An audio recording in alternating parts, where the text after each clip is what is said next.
बेबायदि फानलायनानै जेबो मुलाम्फा गैया। दायनिगिरिया सोर? सिखावखौ सोर खालामदों? दंफांखौ सोर दानदों? हाग्राखौ सोर धंस खालामदों? बिनि थाखाय माने इन्डिपेन्डेन्ट माने आनबायासै मोनसे तदन्त इनकुवेरि जानांगोन। मोजां इनकुवेरि जानांगोन। मोजां इनकुवेरि जायाबा दायनिगिरिया ओंखारनाय नङा। दा बेखायनो दिनै आं सोरखौबा बुंगोन, सोरबाया आंखौ बुंगोन। बेबायदि दाय होलायनानै बिनि खुनु सलुसन गैया। दाय होलायनाया दाय होलायनायनि थांगोन। हाग्राया धंस जालांबाय थागोन। दाय होलायग्राफोरा होलायबाय थागोन। हाग्राया जोबस्रांगोन। धंस जायै जायै भुटान मोनहैगोन। बिनि उनाव चिरांनि रिप'रिजार्भ हादानाव मिरु एबसुनि आफादगिरि दिपेन बर' आरो गाहाय नेहाथारि फनिन्द्र बसुमतारीनि आगान। बावैसो सान सिगां हाग्रा रैखाथि खालामनो दानानै दोनजानाय सार्भिस प्रभाइडार NGO आरो अरन NGOनि गेजेराव गोथां दंफां दानफायनाय, हाग्रा सिमफायनाय आरो दंफां सिखावनि जाथायफोरखौ लानानै गोबां नारा-नाथा आरो दान्थे-बिदान्थेफोर जालांदोंमोन। बे जाथायानो दिनैसिमबो रायजो राजाफोरनि गेजेराव गोबां गावजों गाव मुं सोलायनाया जोबनानै थाङाखै। बेफोर जाथायफोरखौ लानानैनो थार बिजिरनाय जानांगौ आरो अरनबारिखौ रैखाथि होनांगौनि नोजोरजों जाथाय थिलियाव दावबायफैनानै खौरांगिरिफोरनि सिगाङाव ओरैबायदि बुंथियो। ओनसोलनिफ्राय दंफां बख'नायनि मोनसे उबाव जादों, मोनसे इस्यु जागासिनो दङ। दा बेखौ लानानै नोंथांमोना दिनैहाय नैबेसिम दावबायफैदों। मा नुखो बेनि गेजेरजों मा फोरमायनो सानो? चिरां जिल्लानि साहा थानाय बे माने रिपु रिजार्भ जे माने फरेस्ट एरिया, बे फरेस्ट एरियानि जे भारत भुटान माने जे सिमा बा बड'लेण्डनि जि मोनसे हार्डलेण्ड, बे माने साहा थानाय जिखिनि हाग्रा ओनसोल दङ, बेयाव सिगांनिफ्रायनो जोंनियाव माने गोबां रिपर्ट दङ जे बेयाव माने दंफां दाननाय, हाग्रा एवस्रांनाय, हाग्राखौ फोजोबस्रांनायनि खामानिया सोलिबाय थादों। आरो मालाबा मालाबा बियो दावराव जायो, मालाबा जेब्ला डिपार्टमेन्टआ स्ट्रिक्टलि नायो बियो बन्द जायो। खिन्थु बे खामानिया सिङाव सोलिबाय थानाय बाथ्राखौ जोङो गोबां समाव रिपर्ट मोन्दों। आरो थारैनो थांनाय सप्तायाव जों मिथिबाय जे बे हाग्रानिफ्राय आरोबाव माने गोबां माने खुन्दा माने ट्रेक्टराव जाबनानै लानानै थांदों। बेखौ लानानै सोर हाग्राखौ दानदों, सोर हाग्रा धंस खालामदों आरो आसोल माने सिखावा सोर, बे बाथ्राखौ लानानै तर्क जुक्ति जानाय बेखौ जोङो नुनो मोनबाय। दा दुलाराय बर' फरायसा आफादा माहारिनि जिहेथु जोंहा बिबान दङ, बे ओनसोलाव थानाय बर' फिसा, बर' आइ आफाजों लोगोसे गुबुन गुबुन हारि माहारि थांना थानायनि थाखाय हाग्रा ओनसोला जोंनि थाखाय गोनांथार। आरो बेखौ इयुन जोलैनि थाखाय जों थिनानै गालांनांगोन। दा 2006 सननि फरेस्ट राइट एक्ट बायदियै 2005नि 13 डिसेम्बरसिम जाय मानसिफ्रा हाग्रा ओनसोलाव दंमोन बिथांमोना लेन्ड एन्टाइटेलमेन्ट मोनगोन, लेन्ड राइट मोनगोन। बेयाव जोंहा क्लियार आरो बिनि थाखाय जों दाबि होगासिनो दङ। खिन्थु 2006 सननिफ्राय दासिम 2023 दिनै माने जोबनोसै, बे समसिमबो दिनै जे हाग्रा एवस्रांनाया सोलिबाय थादों। जि जायगायाव गसंनानै दङ बे जायगाखौ थांनाय बोसोरावसो जोंनि गाहाय नेहाथारि फनिन्द्र बसुमतारी आरो चिरां जिल्लानि टिमा नायफैदोंमोन। नायफैनानै नुदोंमोन बेयाव गासैबो दंफां लाइफां दंजोबोमोन। माखासे हाग्रा दंफांखौ दाननाय जादोंमोन।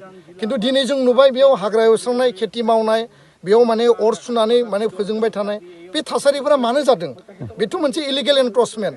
आरो जोंनि बर' आइ आफा जायफोरा हा गैजायै, जायफोरा लेन्डलेस, बे मानसिफोरखौबो आं खावलायगोन जे नोंथांमोननि थाखाय सरकारा हा होनायनि थाखाय लेन्ड मेला बा नोङो माने बैसुमुथि मिशन खालामदों। आरो जायफोर हा गैजाया, जायफोर न' माने दैजों खुरखा जाबाय, बारहुंखायाव सिलिंखार जाबाय, बायदिसिना कारनाव लेन्डलेस जाबाय, बिथांमोननि थाखाय बिटिआर सरकारा हा होगोन, होनायनि खामानिखौ मावगासिनो दङ। साननैसो माने सिगां आङो पर्बतजरायाव थांदों। पर्बतजरानि रायजो राजाफोरा बुंदों जे इलिगेल एनक्रचमेन्टआ गुबुनारिनिया बारा जाबाय। दा बेखायनो पर्बतजरायाव जुदि बर' मानसि हा गैजायै दङब्ला जों बेखौ बजबनो थाखाय रेडि। दा बेबादि एसेबां मोनसे सुबिदा थासेयावबो मा कारनाव, बबे कारनाव दिनैनि समावबो बे रिपु रिजार्भ ओनसोलखौ एवस्रांनानै धंस खालामनायनि खामानिखौ मावदों। दा बेखायनो चिरां जिल्ला एबसु माने टेनदुवार दखरा एबसु, सान्तिपुर इउनिट कमिटि, मिरु आफादजों जयै नायनो फैदों। सरजमिन तदन्त खालामनो फैदों, फेक्ट फाइन्डिं खालामनो फैदों।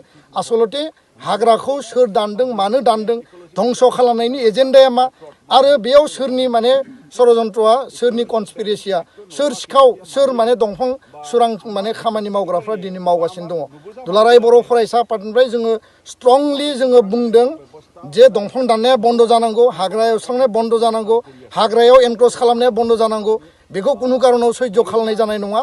आरो बिनि थाखाय गोनां जायोबा दुलाराय बर' फरायसा आफादा 500 जन भलन्टियार दोननानै बे हाग्रा ओनसोलखौ नेनायनि खामानिखौ जों मावनो बाध्य जागोन आरो बे जायगानिफ्राय आसामनि गिबि मन्त्रि डक्टर हिमन्त बिश्व शर्माखौ खावलायदों बिटिआरनि मानगोनां चिफ प्रमद बर' बिथांखौ खावलायदों जे फरेस्ट प्रटेक्शननि हाग्रा ओनसोलखौ प्रटेक्शन खालामनायनि खामानिखौ बिथांमोना स्ट्रंलि मावनांगौ कुनु कारनाव कम्प्रमाइज खालामनायनि बाथ्रा गैया कुनु कारनाव बिखौ माने नायनानै थानायनि बाथ्रा गैया आरो रायमना नेशनेल पार्कखौ प्रटेक्शननि सार्थआव जेरैबायदि माने नोङो वेस्ट बेंगल भुटान आरो आसाम आरो बड'लेण्ड बे माने सारिखिमाखौ नायनानै जेरैबायदि रायमना नेशनेल पार्क बे रिजार्भ फरेस्टखौ घोषणा होदोंमोन दिनै मोनसे प्रटेक्शननि बेबस्थायाव थांबाय जों दाबि खालामो चिरां जिल्लानि नैबे रिपु रिजार्भ फरेस्टखौबो रिपु नेशनेल पार्क हिसाबै माने सानजाहा मानास आरो सोनाबहा माने रायमना बे गोलाव ओनसोलखौ माने क'क्राझार आरो चिरां दाजाबनानै रिपु नेशनेल पार्क डिक्लेयार खालामनो थाखाय भारत सरकार आसाम सरकारनो जों दाबि दैखांबाय आरो बिनि थाखाय स्पेशल जों मेम'रेन्डाम बानायगोन कारन जिखुनु बिनिमयाव बे हाया प्रटेक्शन जानांगोन बे हाग्राया प्रटेक्शन जानांगोन आरो बेयाव सोरनिबा माने दालाल खालामनाय सोरबा सुरां सिखारि सिखाव खावनानै दंफां दाननाय हाग्रा दंस' खालामनाय बे सोलिनाय नङा कारन जोंनि इयुन जोलैया थांना थानांगोन आरो थांना थानांगोन बा बेयावनो थांना थानांगोन आरो बे जायगाखौ बासायनांगोन हाग्राखौ दानजोबना लायोब्ला खरां जायोब्ला दैबाना जायोब्ला बारहुंखा फैयोब्ला आरो बेयाव माने हा खुरखानाय जायोब्ला जों बहा थांनानै थागोन जोंनि ओनसोलाव जुदि हाग्रा गैयाब्ला दिनै गुवाहाटिया पलिउसनजों थानो हायाखै दिल्लीया पलिउसनजों थानो हायाखै मोनसे समाव बे जायगाया मा जागोन बे माने बिनि जि माने वाटार लेभेल दिनै माने 20 फुट 30 फुटाव जों बेयाव दै मोना बिनि थाखाय 400 500 फुट बरिं खालामनांगोन सोरनियाव 10-20 लाख थाखा दङ जे बेयाव बरिं खालामनानै जों दै मोनलोंगोन बे बाथ्राफ्रा जोंनि थाखाय बिराद साननो गोनां दा बेखायनो जों खावलायदों दुखु मोनदों दिनै आंनि गोसोआ जोंनि एबसुनि गोसोआ दिनै गाबनो ओंखारदों जे बे जायगायाव फैनानै जों मा नुफैखो बे बाथ्राखौ जोङो 1995 आव नुदोंमोन 90 समाव नुदोंमोन बे थासारिया आलादामोन आन्दलन दङमोन माखासे परिबेस दङमोन बे समाव हाबबाय किन्तु दिनैबो जे बेबायदि जुदि हाग्राखौ फोजोबस्रांनाया जायोब्ला बियो जोंनि थाखाय जोबोद दुखुनांथाव हारिया जोबस्रांगोन साफा सानै जायफोरा हा माने एनक्रस खालामनानै लादों बिथांमोननि जिउ थांना थानायनि थाखाय सरकारा बेबस्था लानांगोन आरो बिथांमोना बुंदों सरकारा बेबस्था लागोन किन्तु मानि थाखाय एनक्रचमेन्ट मानि थाखाय हाग्रा एवस्रांनाय बिनि सायाव बिटिआर सरकारा स्ट्रिक्ट नोजोर लाखिनांगौ आरो बेखौ जों खावलायबाय आरो बेयो जुदि स्टप जायाब्ला बिनि थाखाय जोङो गोजौ लेभेलसिम थांनो थाखाय बाध्य जागोन गोजोन्थों थांनाय बावैसो सिगां जालांनाय बे दंफां सिखावनि जिथुनाखि बेखौ लाना माखासे मानसिफोरा गावजों गाव सासेनि उनाव सासे सासेनि उनाव सासे बिथाङासो होननानै फानलायगासिनो दङ बिनि सायाव सारा मा बुंगोन ना बेबायदि फानलायनानै जेबो मुलाम्फा गैया दायनिगिरिया सोर सिखावखौ सोर खालामदों दंफांखौ सोर दानदों हाग्राखौ सोर धंस' खालामदों बिनि थाखाय माने इन्डिपेन्डेन्ट माने आनबायासै मोनसे तदन्त इनकुवेरि जानांगोन मोजां इनकुवेरि जानांगोन मोजां इनकुवेरि जायाबा दायनिगिरिया ओंखारनाय नङा दा बेखायनो दिनै आं सोरखौबा बुंगोन सोरबाया आंखौ बुंगोन बेबायदि दाय होलायनानै बिनि कुनु सलुसन गैया दाय होलायनाया दाय होलायनायनि थांगोन हाग्राया धंस' जालांबाय थागोन दाय होलायग्राफोरा होलायबाय थागोन हाग्राया जोबस्रांगोन धंस' जायै भुटान मोनहैगोन बिनि उनाव जोङो बबेयाव थांना थागोन दा जोंनो हाग्राखौ नांगौना नाङा कुइसना बेसो जोंनो बे ओनसोलखौ जोङो माने प्रटेक्शन खालामनांगौ ना नाङा जोंनि इयुन जोलैया थांना थानांगौ ना थानाङा बेयाव इयुन जोलैया दै मोनलोंनांगौ ना मोनलोंनाङा खरां जानांगौ नामा बेयाव हा खुरखानाय बेयाव माने द्रट जानांगौ नामा बा फ्लाड जानांगौ नामा बे कुइसनफ्रा जोंनि मोखाङाव दङ दा बेखायनो सोरबा साफा सानैनि सार्थनि थाखाय हाग्रा एवस्रांनाय हाग्रा दानस्रांनाय बे खामानिखौ जों लुबैया आरो जों बुंदों जे प्रटेक्शन जानांगोन नेशनेल पार्क घोषणा होयोब्ला बिनि फुल प्रटेक्शना जागोन बेयाव फरेस्टनि गासैबो माने सिकिउरिटि बा फर्सेस जिखिनि प्रटेक्शननि